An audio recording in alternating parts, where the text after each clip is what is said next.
Here we are in Rishikesh, India at the International Yoga Festival, and this is a real treat to be with Anand Mehrotra, who has been highly recommended from mutual friends. You were featured in the film Awake, the Life of Yogananda, and thank you for appearing in that. That was very dear to me. And then also in The Highest Pass, and you just you seem to have hold a lot of respect with people who are very steeped in yoga. So first of all, thanks for being with us. We're celebrating International Day of Yoga, and I understand you're born here in Rishikesh. And tell us how you came into yoga. Yeah, I always say I designed this birth very consciously. So I was blessed to be born here. And when I was born, my master is the one who named me. So he was there before me. So his name was Ananda Swaroop, and so I was named by him. So having a guru right there was like a choiceless choice, you know, a choice which was not made by the mind contained in this body. It was a choice made earlier by me. And so I grew up, you know, with him. Grew up in his lap, playing with his beard. That was my favorite pastime. My earliest memories are playing with his beard and listening to yogis. And you know, at that time, Rishikesh, I mean, it's changed a lot, you know, in the 33 years of my physical incarnation here. At that time, there was just really yogis and pilgrims. That's all there was. There was no cars. There was hardly any electricity that ever came. There was no stores, no German bakeries, and no coffee shops, nothing. You know, at that time it was just a pilgrim town, a yogic town, and that's all. The only people who came here who were people who were really seekers and practitioners. So I was privileged to be to encounter many beings, and it was for me from a very young age. I was just immensely curious. I did not settle with ready-made answers.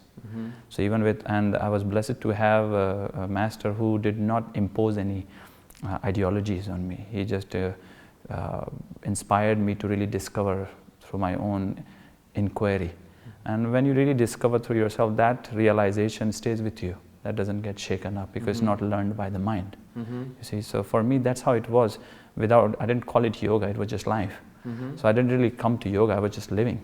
And teaching is just a natural progression that happened. There was not like a decision, oh, I'm going to teach now. It was just a natural progression. I was from a very young age leading in different ways, you know, serving, always wanting to serve because I had a very blessed life, you know. I have wonderful parents and very privileged for Indian thing, and so I always wanted to give back, and teaching became a natural progression from that state of consciousness, wanting to serve. And so I started teaching, you know, at a very young age. I started foundations, you know, when I was 18, 19, I started 2 foundations, and then I was in Delhi teaching there, and then I came to Rishikesh, and in last 10 years I've been teaching then around the world. Beautiful. Yeah. You know, I was really touched yesterday. You were talking about the nature of the mind and fear. Yes. And then moving into more of a sense of purpose. Yes. And it was very clear. Could you, you know, share with people who are watching around the world the nature of the mind and fear? Yes. See, I think there's 2 kinds of people. People who are living through fear and people who are living through love. And yoga is about living through love, you see. And fear is not an emotion, you see. It's not an emotion that arises, peaks and disappears, right? We can have emotions, they arise, they peak and they disappear. But fear is a constant. It's the constant in the human psyche, which is an expression of the ego. When we talk about in yoga the mind has 3 facets. The manas, which is the conditioned mind, which is receiving all the data. Buddhi, which is transferring this data into knowledge according to its own conditioned belief systems, right? And then third is ahankara, the ego, which is taking ownership of everything. And that ego essentially exists in a state of disconnect. Disconnect from nature. Because this body ultimately is just nature arising. Nature is expressing itself as this body, right?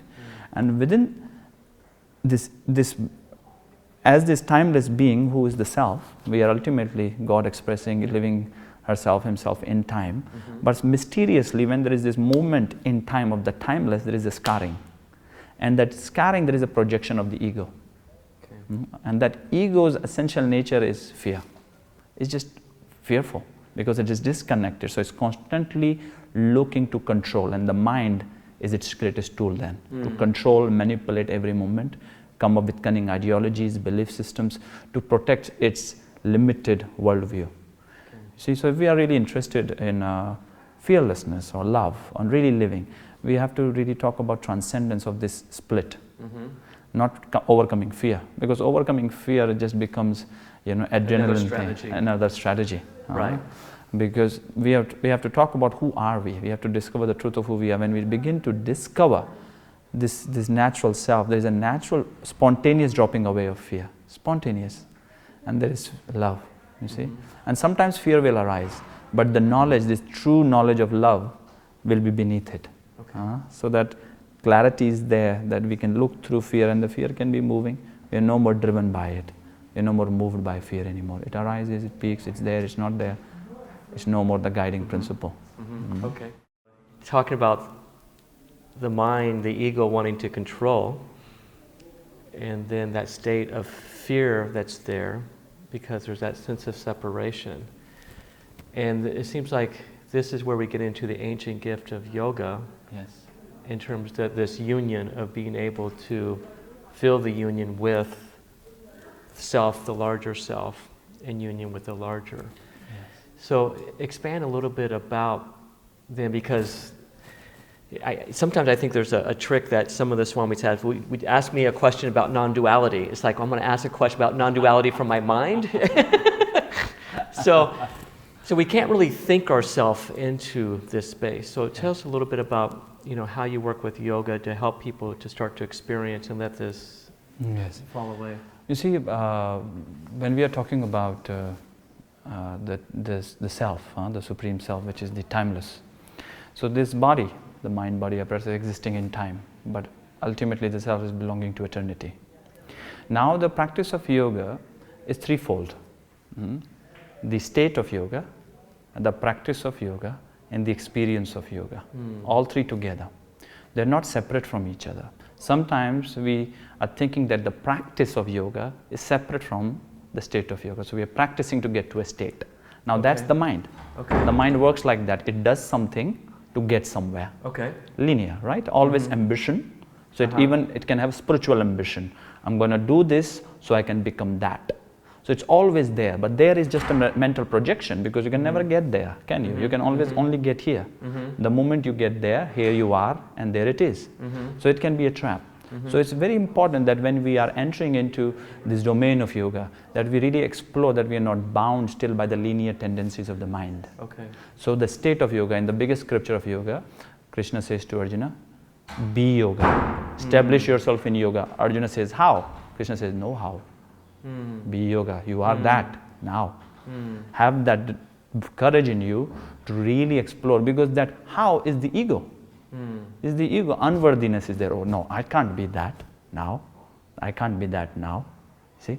So as we anchor ourselves in that state, transcending that doubt, beneath that doubt is the presence, eternal presence. Right now, wherever you are, if you just pay attention to the one who is really watching this all, that watcher itself is yoga, meaning unity. He or she is united with the whole. That is nature looking at herself. That is Shiva looking at himself. That is God looking at himself through this mind-body apparatus. Now, the practice arises from that being. The practice is to integrate that state of consciousness. Integrate meaning interaction. Because we have that now, we can experience that. Then time happens. Time like thought. Time as in movement, because as long as there is stillness, no time. When the body moves, thought moves, there is time. You see, and then the practices are there so that we can transcend these limitations and make this consciousness more and more integrated in our life. Okay, this is the part that's interesting, the integrated part. And because yesterday we were also talking about purpose. Yes. So when in more of this integrated space of being yoga and being in union, and letting the mind and the need to control step aside, and then moving into purpose and also authentic relationships. Yes. Please. You see, the purpose, as we start to really integrate this yoga in our life and start experiencing it, what starts happening is the separateness starts to fall away. And from there arises natural purpose, because we are ultimately nature. We are part of nature. We are nature. We are the universe. And the universe has expressed itself, herself, himself, through this body for a purpose. Now the mind cannot know that purpose. Why? Because the mind is memory, that's all. Mind is past. It only knows what it has encountered in time according to its conditions. And it tries to figure out the unknown in that. It cannot. So as through the practices of yoga, as the mind surrenders into silence, the natural purpose of the universe arises. Now that is not my purpose anymore. It is the purpose that the universe has for this particular vehicle that we call I. And in that there is a natural realization. That purpose is meant to be realized because it's the universe's purpose. So there is no reason to control and fight anymore. We are begin to be guided by spirit. As we are guided by spirit, we start to develop relations because we have to. This life is about relations. We start to develop relations which are not needy anymore. Because the ego is needy. It's constantly unfulfilled. So in all its relationships, it's ultimately seeking certain satisfaction. Okay. You see? So as we are out of the way, the relationships are authentic because they serve evolutionary purpose, not need-based purpose anymore. It's evolutionary, so we are coming together to evolve as parts of nature. Two universes coming together. And there is, even in that coming together, there is a purpose, which the mind cannot know, but the nature knows. Right. So this surrendering in the moment, each moment, surrendering. Yes. And staying in, just staying in. I mean, it's so funny to even talk about these things with the mind. It's just like, how do we talk about non-linear things? Exactly, you see, that's the beauty of it. And when we teach, we say, go within, go within. Now, if you really go within, you realize there is no within. And there is no without. There is only isness. So even the within is just a play on words to create that attention. Once you really go within, where do you go within? You go inside the body, where? So even when you go within, and you truly go within, you realize there is no within or without. Within and without are only positionalities from the point of view of the senses. So we have senses out, oh this is without, and we close our eyes and we withdraw pratyahara within. But if you go within and you make contact with truth, there is only isness of being. Right. Within and without are the same, reflecting in different positions, that's all. So then the mind becomes a great tool. Our words, as my master used to say, words are not the meaning. In Vijnana Bhairava Tantra, Shiva says that, hey goddess, if you want to really understand me, do not pay attention to my words, but the silence between my words. For I reside in the silence where the words end. The words are just formality, a vehicle. So we can ride in them, get to the meaning, then the words disappear. Only meaning remains. Yeah.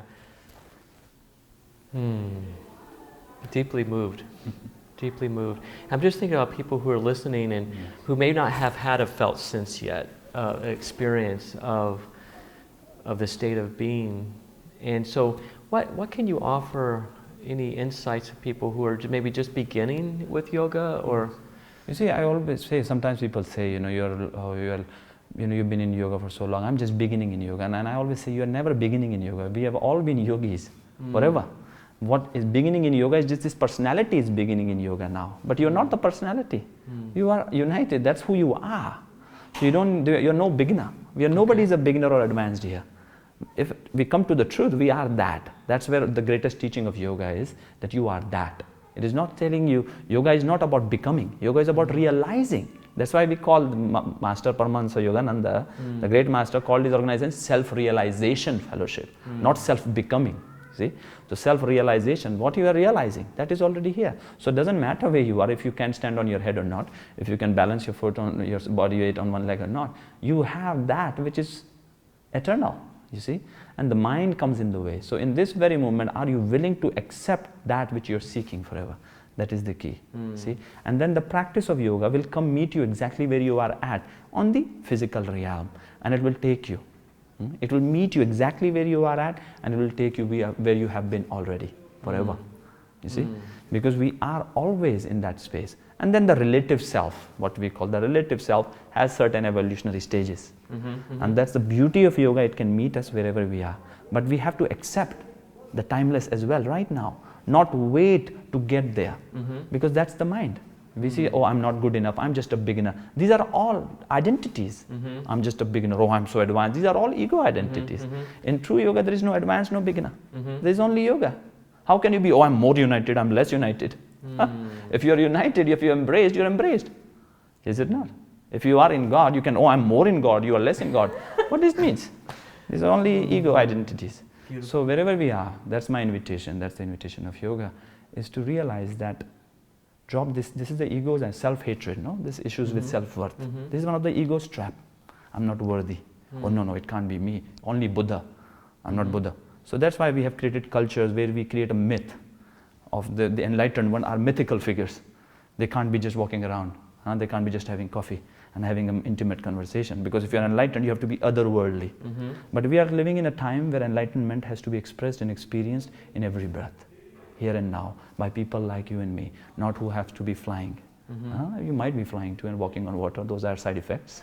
But you might just be sitting and having a coffee or going to a 9-to-5 job, you see. But when you start moving with that state of consciousness, our world will change.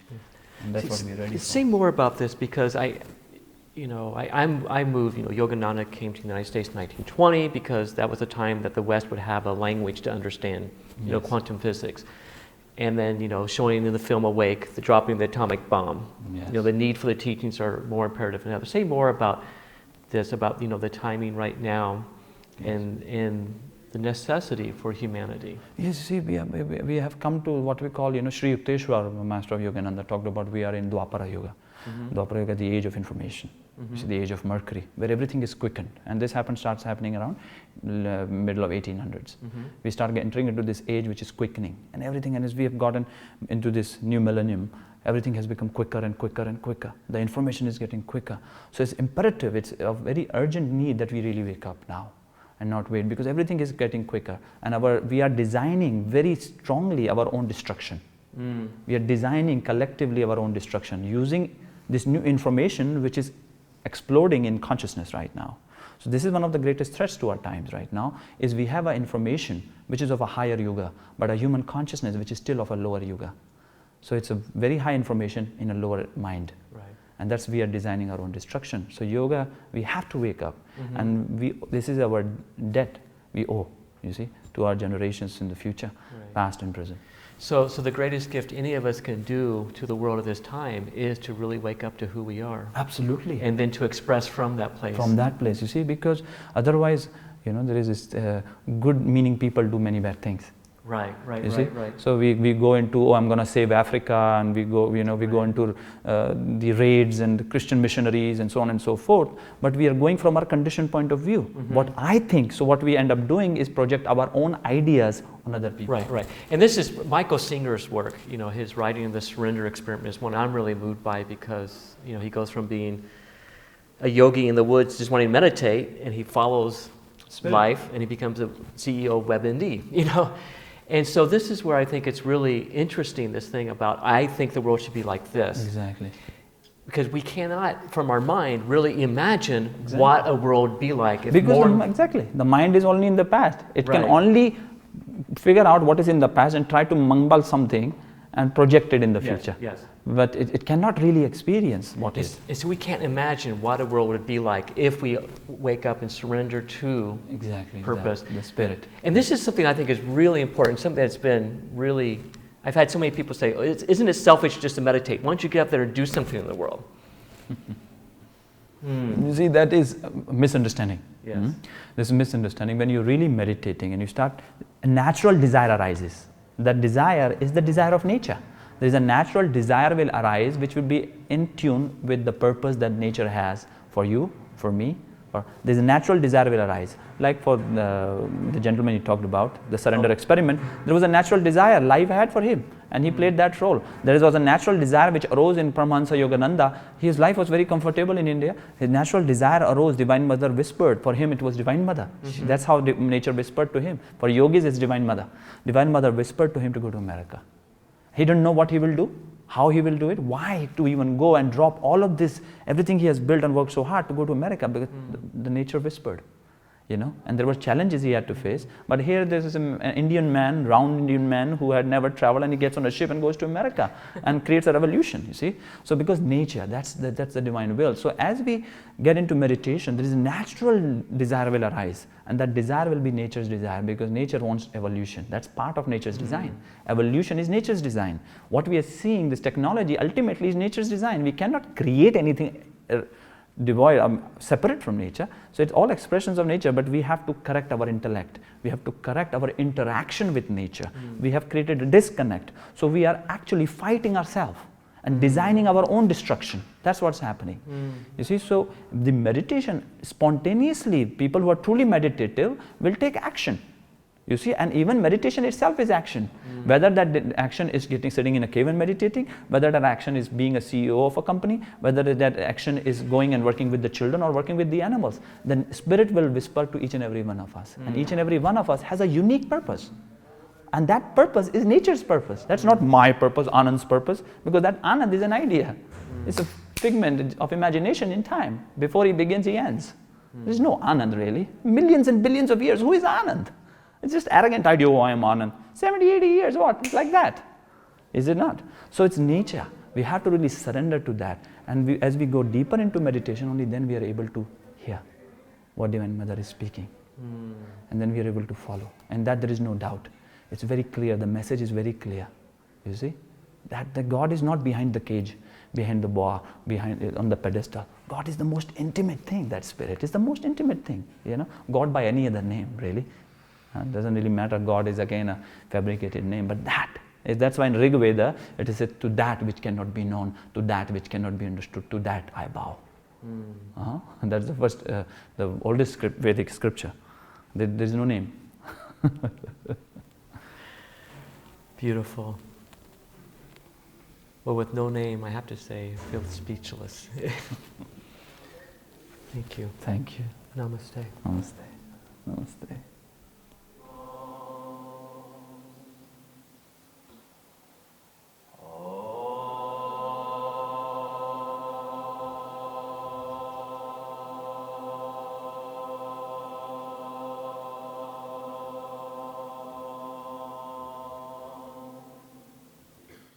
That's the beauty of this gem, this spiritual fountain of inexhaustible teaching.